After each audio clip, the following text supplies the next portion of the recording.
Hey everybody, it's Vospi. This is saw number 1.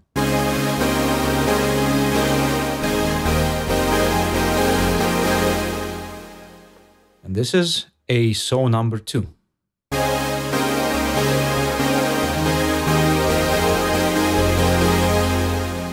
So which one do you like better? I'm gonna explain everything in a second. So I'm recording this video on a whim, so I am very sorry if my English sounds broken, if my structure is broken. So let's get on with it. I have something interesting to show you. I decided to recreate a complex supersaw. And I did that in Cardinal, which is a free open source, etc., modular synth and effect. And because not every invention is helpful, I thought I would make a fair comparison with something that already exists and doesn't require that much effort, although it is paid.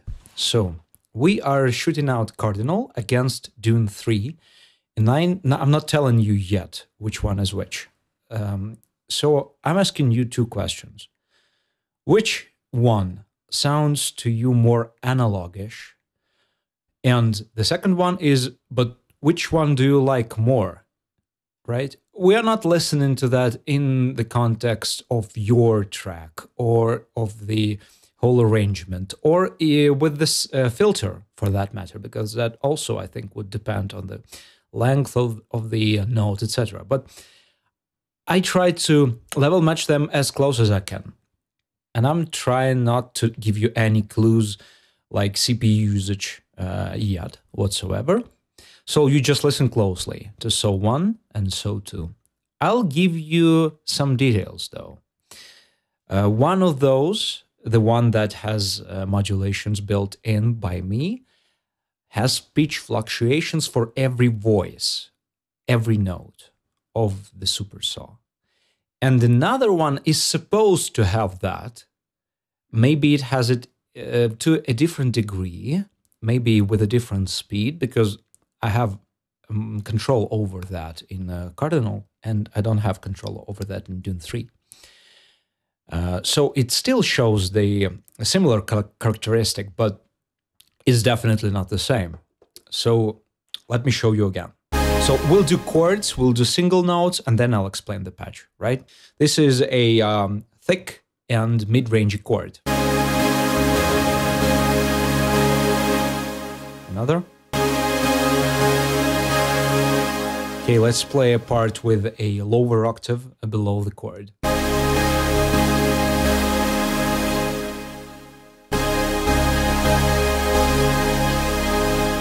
It's also funny that you can't really tell even while looking at a sonogram. When I teach music production, I always use that as a, well, multiple different things. You can tell what effect is being employed. You can easily notice which things are off compared to your reference. So that is helpful because I'm teaching like, I have around 10 to 15 students a week, and they all do completely different music in different DAWs. They have different skill sets and etc. So sonogram is immensely helpful for me to analyze the references that I might not be familiar with, or come up with solutions on the fly, or explain, which is the best thing about it, I think, explain some things that go on with your sound without resorting to adjectives only, you know? But in this case, they are really close. You would think you would see some difference in like aliasing or filtering or whatever it is, but not really, no. This is 1. All right, this is 2.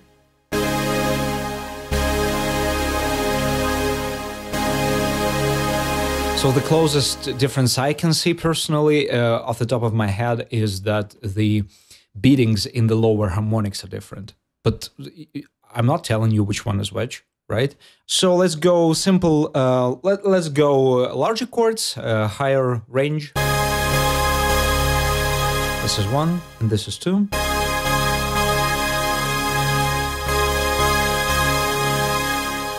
One again. Okay, and let's go single notes, because single notes are, to my experience, a little different than chords in perception. This is 1, right? This is 2. So already quite different. Okay? Let's go. Okay.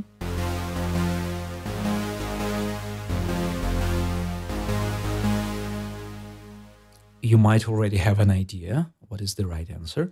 So let's go higher. This is the second one this time. This is the first.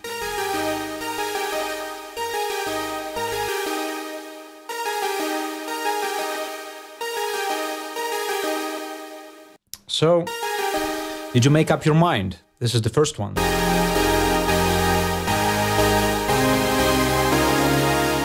This is the second one.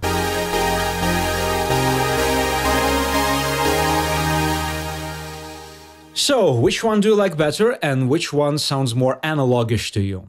I'm revealing the answer in 3, 2, 1. The first one is a cardinal one. So congratulations to everyone who got it, and to everyone keep watching so I can explain myself. So this is the whole patch. I know it looks intimidating. I'm going to explain what's going on there. And I also know that there's a lot of room for improvement to try and cut the CPU usage in here. Because these yellow lines represent how much CPU I'm using. I'm using a 16-core CPU right now. So that means if your pitch fluctuation stage consumes about 10% of your 16-core CPU per channel, I think you're doing something wrong, and you have some corners to cut. And I think Dune 3 really proves that. So let's look at it first. So I adore Dune. I think it gets underappreciated a lot. And the best thing about it, the most unique thing about it, is it's very, very economic, let's say, unison voices. I'm going to demonstrate using my CPU meter in FL Studio. So let me bring it back up. I always use that, right? I think it was here. I'm not completely sure. Okay, it doesn't matter. So let's look at that. And right now, the CPU usage is at the top because of one of them. And I'm going to put Smart Disable here and here. You cannot see this menu, but it doesn't matter. So right now, the only CPU usage you get is from my mic processing. So, and maybe these things and the master limiter. So let's look at what kind of CPU usage do we get here. It bumps up from 28 to 34, I think. The longer tail on that, I'm not pressing anymore, but you still have some CPU usage, is explained by the release, because I'm not using any reverb here. And if you want to get this retro-ish and very pristine sound, you shouldn't too. Because in this case, reverb is gonna, well, it's gonna mess with your highs, first of all. Let's not get into too much details, but if you are combining two sources of high frequencies that are different, you get beatings, as would be for every frequency range. And in this case, all you get is like a little bit of phasing. So if you cannot help it, of course, reverb works. But in here, I tried to not use it, and I just used a very long release tails on my amps and my filters, which means that by the time I'm releasing the key, the CPU still works on the same voice. So let's look at the same voice. So this is one voice for Dune. The second one is Dune. 29, 30. This is one voice for Cardinal. Oh, sorry, didn't work. Okay. Pretty self-explanatory, I think. So, yeah, it might not be worth it at the end of the day, because I know people work on their laptops, and I know people don't notice that much of a difference. But I really enjoyed the process, and I really enjoy the result. At the end of the day, you can resample it even on the worst machine and then use it. Right, write it, sketch it on like a free search. You don't have to get your Dune download search for free. Sketch the supersaw fragment there, and then copy paste the part to the Cardinal patch, and then go on with your rendering. So let me explain what's different about the patches. So in here, I have a saw and a sub-square, so it's an octave down compared to the saw. It's also detuned slightly, as the saw is. The higher the voice, the more detuning you can get away with. So if you are very high, you can detune stronger without your listener really paying attention. And when you're going lower, the opposite is true, because, well, you can get into it. We have so much explaining to do, so I'm going to skip over the details. But if you want to ask me something, you can ask me in the comments, or just become my student and work with me weekly, one-on-one. So I have two voices to detune, because that's the same trick I employed in Cardinal. I am just doing like two separate clones for left and right channel, basically. So what that means is that they're similar enough that you cannot tell that they are separate, but at the same time, they are random enough to create a lot of interesting stereo, which is what I'm looking for. Is that the first source? No, that's the second source. See, I've binded them to my MIDI channels, so now I'm losing myself somewhat. This is my June. And this is my Cardinal. It's really not that different, huh? So let me explain how all this works. So discard that for a moment, right? Because that's almost a carbon copy of this. And this is for your right channel, this is for your left channel. I just wanted to make these independent, so I will get more mileage out of it, out of the stereo effect, because I can afford it clearly with my CPU. All right, so let's look at that. What's this? This is my main oscillator. This is called cloud generator, and it creates a supersaw-like signal.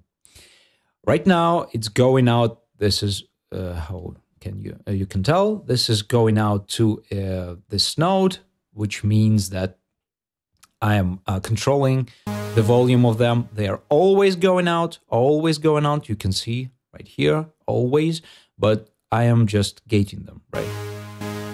This is what you do in your synthesizer when you're using a DSR for your volume. So very basic, really.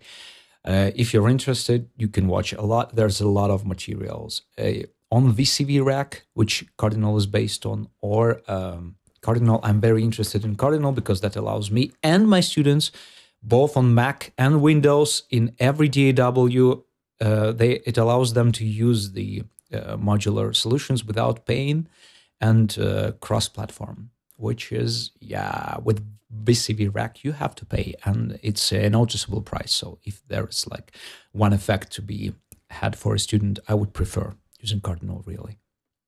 So, but yeah, it also has its limitations. Again, not going too deep into that. So the main trick is this thing. This is the amount by which I am affirming every signal. And this is the controlling the input of it.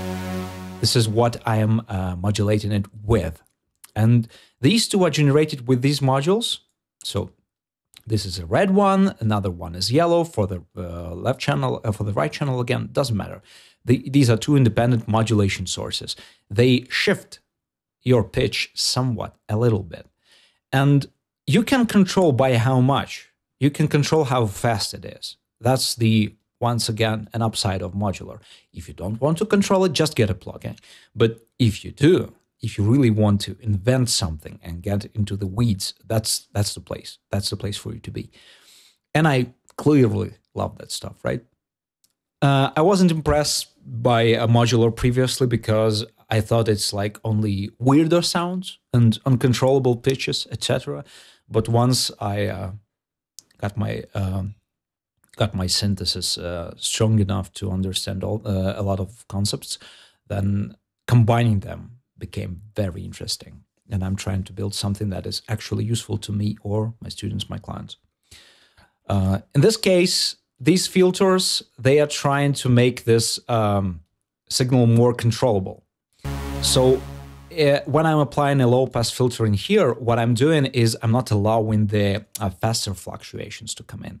So these are not stronger, these are just too fast. And I'm trying to rein them in, you know, because otherwise you can like get really, really noticeable differences. The strength of it is determined by these. I've had to use a lot of amplification in here because with these filters, I apparently lost a lot of amplitude. So again, details. Let me just reset this parameter to 0, and let's see if that makes any difference to you. This is 0, right? Is it? Yeah, it is my cardinal. See how it sounds a bit more bland? Let me get back to my... So that's basically the secret sauce, maybe the only one. And everything else is basically your matter of preference and or fluff. So I had to get like different modulation channels for every voice. So I have this thing communicating that to that block. I had to try and insert a square, that is a sub, in here. So if I disable that, let me disable that for both channels. This is my supersaw only, and that's reverse it, right? Let's do only a square. This is my square. It's not supersawed. It's not unisoned, right? But it is a fend, so it also has these pitch fluctuations, and they are similar to the channels supersaw. This all gets mixed in here, and I have these modules inserted that I'm not really noticing an effect of, to be honest, but they are supposed to insert a crosstalk into these polyphonic channels. So every different note is represented in this list, and this module kind of, you know, mixes them together a little bit. So I believe that's what it's doing. I'm never been under the hood, but at the end of the day, I cannot, I think, bypass them, yeah, effectively, because it just muted. It's unfortunate because it's harder to test, but in that case, if you're experiencing that trouble, you can insert a crossfade module and go between these two like modes of this signal going clearly in this direction, or it passing through a dirt module. In this case, it's all a bit cumbersome because right now they are separate for my left and right, and they are copies, and that means that if you want to tweak one of these things, you have a problem. But there are like ways to do macros in Cardinal. For example, you can use a brilliant patch master module, and that will allow me to, for example, create a macro for spread and tweak them for left and right together, or the volume of my square, etc., etc. So the last thing I wanted to show off is the filter. Surge is brilliant. I love Surge. Join their Discord, download Surge XT, try it out, give it as much attention as you can. It is brilliant, I'm telling you. It's my full-time job to enjoy synthesis and creating music. And Surge is helping immensely. So in this case, I'm using their envelope generator and their filter. I love Surge's filters, man, because you have a big selection, a lot of them. That's very helpful. And in here, I have this ADSR. You can also tell I tried another one, but I like that one better, although it consumes more CPU, unfortunately, noticeably more. Once we pass a lot of voices through it, maybe we could tell it even better. And I have this these knobs controlling what's going on here. I have this little description. You can make a screenshot of that and try to recreate this patch. I do these because I do a lot of experiments, and I might forget what was the plan, especially in this, mass of cables, and it's not even a scary looking patch, and I could make it niftier by like coloring the cables, etc.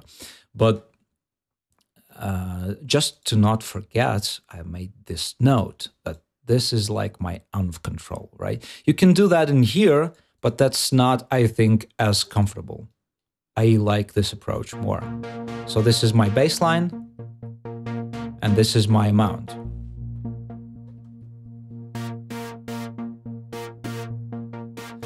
Currently, my velocity is attached to the power of this envelope, so my lighter touch is darker.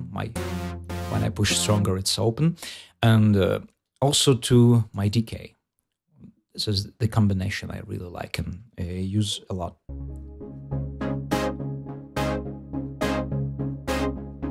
If we want to test a more open sound, we can just bump the decay right up. Still not enough, huh? Let's go higher. We can also open the release more. But for that okay, that works. Because I'm letting these keys off, right? Like that. And if your release is down, if your decay is really long, but if your release is down, see, doesn't matter how long your decay is. Because by that time, the release phase kicks in. All right, let me undo that.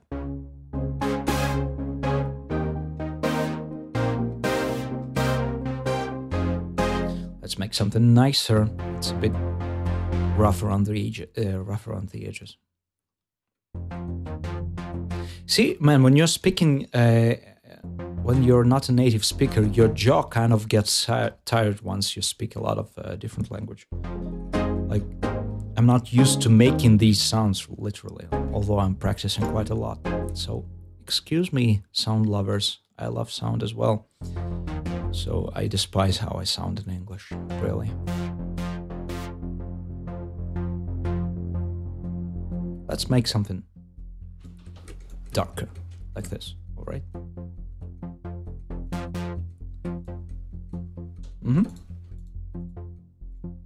I'll rein that guy in, and this one as well. So, see, I'm not being nice to my CPU, because right now I have a long release on a sound that is already closed. So I'm not sure that'll make a big difference when you're listening to that in the mix. But right now, I think a lot of people, when they listen to a synth, they associate these long release times with like analog-ish feeling, which is one tip I can give you for your default synth even, right? So that's why I'm keeping that open. Let me find the right range that I like.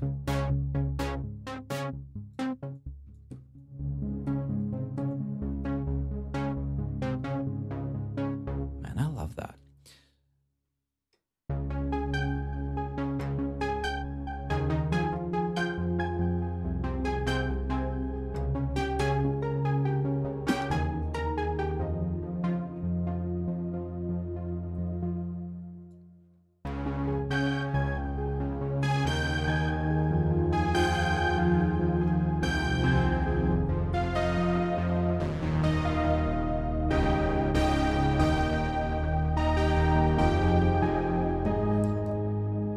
So if you listen really closely, you can tell that the pitch still goes on with the fluttering in a different way when your note goes on, while your note goes on, and it's different for every different note. And that's what is making up for that effect. Because yeah, you can download a million Warble plugins that are everywhere, and they range in quality, and they introduce your pitch fluctuations, but they would introduce that to your audio stream. And I don't even think they do a stereo separation until you yourself make a left-right splitter and make it work. So right now, listen closely to how it falls.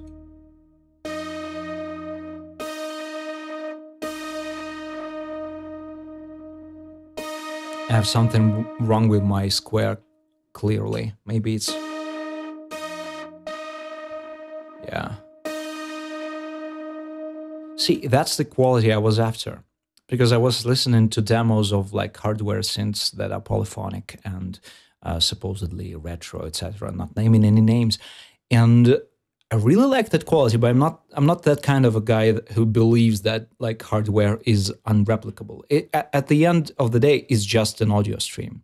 So if you really can dig into your audio stream, be it your reference or the sound you like or the MIDI information, whatever it is, you can analyze that and you can hack it at the end of the day.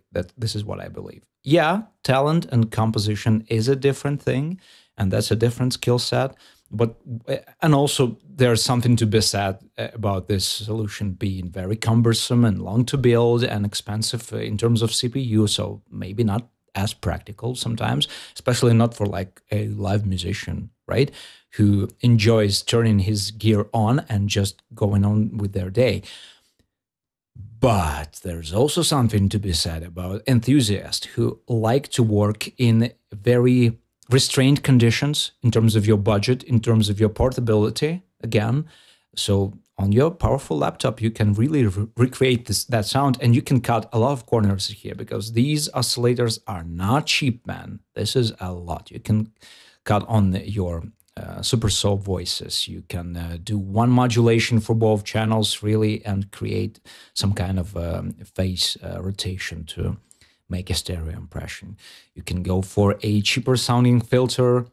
I really took my time, by the way, with choosing those, but you might like a different one. They all sound really different. That's why I love Surge, and that's why I'm so excited that their filters are available for a long time now for every VCV rack user, because when you have every oscillator known to man almost available to you in here, but then you use this fantastic collection of free filters, honestly. Let me exaggerate them a little bit so you could tell that they're really different, right?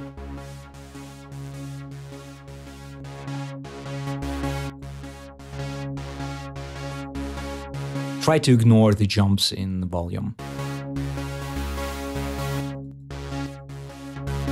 Let me go lower. Okay, that's way better.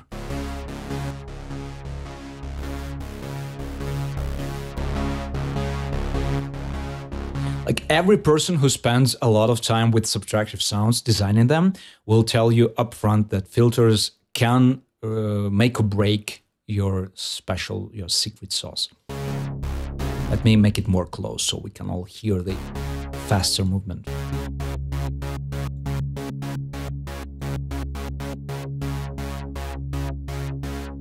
Okay, that's good enough.